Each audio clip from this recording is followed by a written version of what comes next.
અને સમાચારો સૌરાષ્ટ્રમાં ફરી એકવાર શરૂ થઈ છે પાટીદાર રાજનીતિ। રાજકોટ પ્રદેશ પ્રમુખ સહિત કોંગ્રેસના શીર્ષ નેતૃત્વે ખોડલધામની મુલાકાત લીધી છે।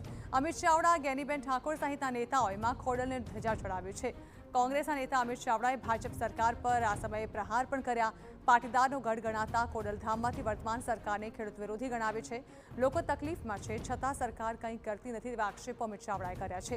તેઓએ કહ્યું છે કે રાજકીય એજન્ડા નથી તેવા દાવાની સાથે તેઓએ રાજકીય પ્રહારો કર્યા। રાજ્યમાં કાયદો વ્યવસ્થાની સ્થિતિ પણ કથળતી હોવાનું અમિત ચાવડાએ જણાવ્યું।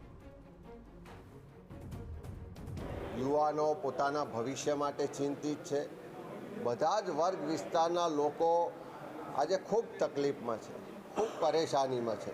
અને એવા સંજોગોમાં સરકાર તો એના માટે આગળ આવતી નથી અને જ્યારે કુદરત રૂઠી હોય, ખેડૂતો તકલીફમાં હોય ત્યારે આજે માના ચરણોમાં શીશ ઝુકાવીને અમે સૌએ પ્રાર્થના પણ કરી છે અને સંકલ્પ કર્યો છે કે એક જવાબદાર વિપક્ષ તરીકે ગુજરાતના ખેડૂતોના હક અધિકારની લડાઈ લડવા માટે, ગુજરાતના યુવાનોના ભવિષ્ય માટે, ગુજરાતની મહિલાઓની સુરક્ષા માટે અને ગુજરાતના સર્વજનોના કલ્યાણ માટે કામ કરવાનો જે અમારો સંકલ્પ છે, લડાઈ લડવા માટેની શક્તિ આપે।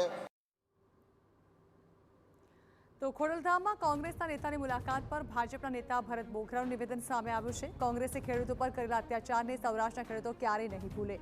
વીજળી માંગવા ગયેલા ખેડૂતોને કોંગ્રેસે ગોળી મારી હતી। કોંગ્રેસે ક્યારેય પાટીદાર નેતાઓને મહત્વનું પદ નથી આપ્યું।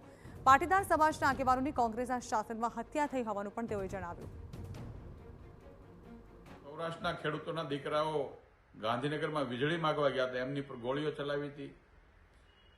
ઘણા દીકરાઓ મોતને ઘાટ ઉતાર્યા હતા। આજે પણ એમની ખાંભીઓ ગાંધીનગરમાં જીવંત છે। સૌરાષ્ટ્રના પાટીદાર નેતાઓની હત્યા કોંગ્રેસના સમયમાં જ થઈ હતી। સૌરાષ્ટ્રના પાટીદારો અને ખેડૂતો ક્યારેય આ ઘટનાઓને ભૂલશે નહીં। કોંગ્રેસના શાસનમાં સૌરાષ્ટ્રમાં અને ગુજરાતમાં ખેડૂતો પર જે રીતે અત્યાચારો થતા હતા, જે રીતે સીમ ચોરીઓ થતી હતી, એ વાતને હજુ પણ ખેડૂતોને અને પાટીદારોને યાદ છે। તો ખોડલધામ લેઉવા પાટીદારોની આસ્થાનું કેન્દ્ર છે। વળી સૌરાષ્ટ્રમાં મોટી સંખ્યામાં લેઉવા પાટીદારો છે। વર્ષોથી આ પાટીદાર વોટ બેંક ભાજપ સાથે રહી છે, પણ જે રીતે વિસાવદરમાં આ પાર્ટીએ બાજી મારી છે ત્યારે કોંગ્રેસ પણ પોતાની જૂની શાખ સાચવવા અને પાટીદાર વોટ બેંક અંકી કરવા સૌરાષ્ટ્રમાં કમર કસી રહી છે। તો બીજી તરફ ભાજપે કોંગ્રેસની આ મુલાકાતને રાજનીતિથી પ્રેરિત ગણાવી।